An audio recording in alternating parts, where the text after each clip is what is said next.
Welcome to Subramani.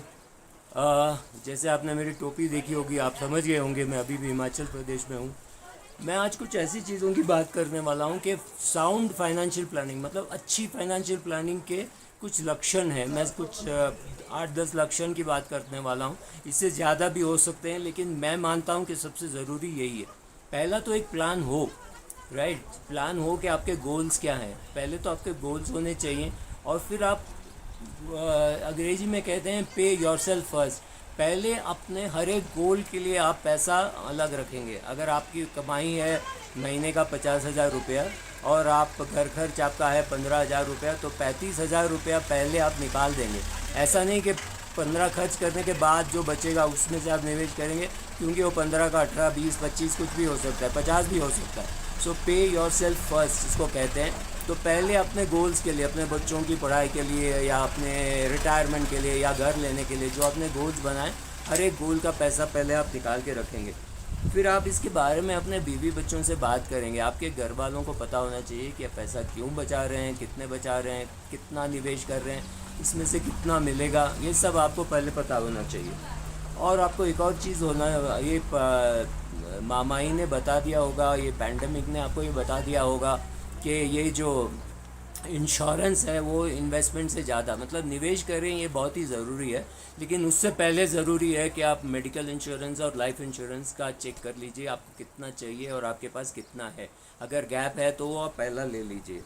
और एक बात आपको समझ में आई होगी, अगर आप कुछ सालों से कमा रहे हैं तो पैसे बचाना ज़्यादा ज़रूरी है। पैसे बचाओगे फिर निवेश होगा। पैसे आप बचते ही नहीं हैं। किसी से भी मैं बात करता हूँ, महीने के 5,000 कमाते हो या 50,000 या 1 लाख, तो वही कहता है पैसे ही नहीं है, कहाँ से बचाऊँ। तो ये गलत है। पहले आपको, जैसे मैंने पहले बताया, पे योर सेल्फ फर्स्ट। अपने अपने गोल्स के लिए पैसे पहले निकालिए। अगर आप अपने गोल्स के लिए पैसे नहीं निकाल रहे, मतलब आप उस गोल के बारे में सीरियस नहीं है। जैसे कि आप वज़न घटाना चाहते हैं तो आपको शक्कर कम करना पड़ेगा, स्वीट कम खाना पड़ेगा।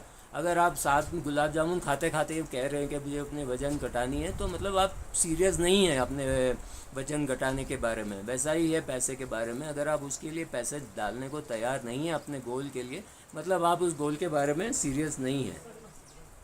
आपके पास कंज्यूमर क्रेडिट कुछ भी नहीं होना चाहिए। मतलब अगर आपने लोन लिया हो फ्रिज खरीदने, टीवी खरीदने या कोई भी वस्तु खरीदने, तो वो सब आप पहले रीपे करेंगे। गुड फाइनेंशियल प्लानिंग के हिसाब से ये सब होनी ही नहीं चाहिए। अगर आपको कोई भी चीज़ की ज़रूरत है तो उसके लिए पैसे बचाएं। आपको फ्रिज लेनी है 50,000 की, तो हर महीने 4,000 रुपये बचाइए।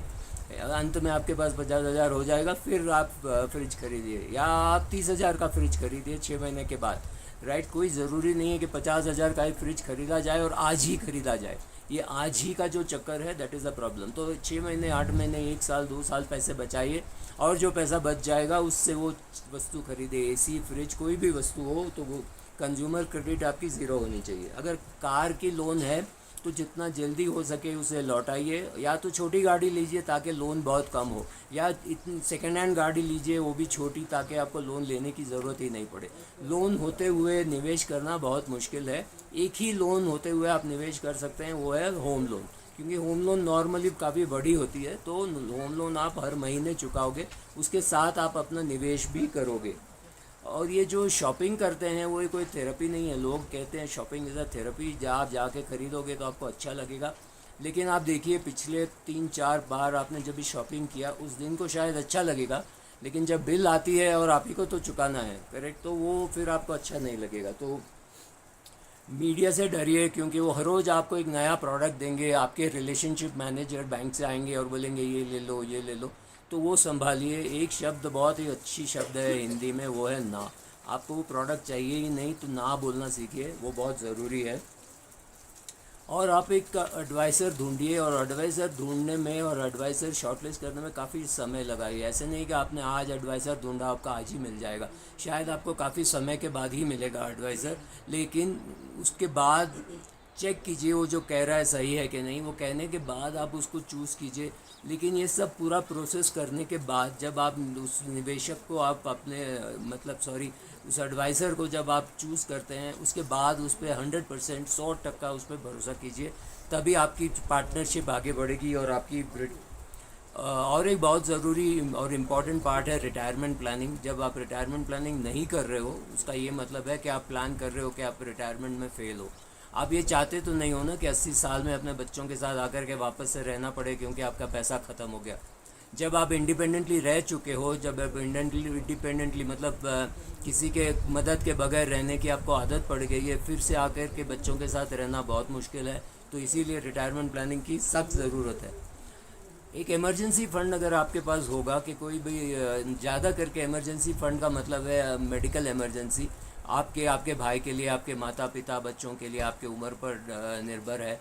तो एक इमरजेंसी फ़ंड नहीं होगा तो आपका प्रॉब्लम ये होगा कि ख़राब समय में आप आपके इक्विटी बेचेंगे। आपका इमरजेंसी फ़ंड जो है वो आपको काम आता है कि कोई इमरजेंसी में आप वो पैसा इस्तेमाल करें, और आपको ये अपने इक्विटी से भी बचाता है कि आप कोई ख़राब समय में अपने इक्विटी म्यूचुअल फ़ंड या इक्विटी शेयर्स ना बेचें।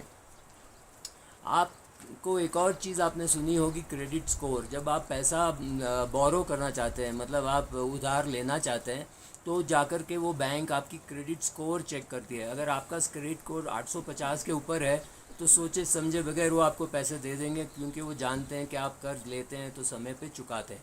अगर आप समय पे नहीं चुकाते हैं तो ये पैसा नहीं चुकाने के वजह से आपकी क्रेडिट स्कोर कम हो जाती है, और क्रेडिट स्कोर अगर कम हो जाती है तो फिर आपको लोन मिलने में दिक्कत होती है। तो ये क्रेडिट स्कोर आपकी जो है वो बहुत अच्छी होनी चाहिए।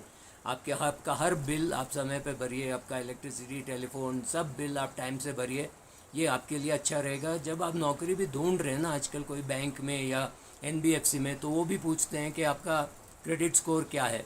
तो वो क्रेडिट स्कोर अच्छा होने का फ़ायदा ये है कि वो नौकरी आपको जल्दी मिलेगी, और कुछ लोग तो ख़राब क्रेडिट स्कोर पे नौकरी देते भी नहीं हैं।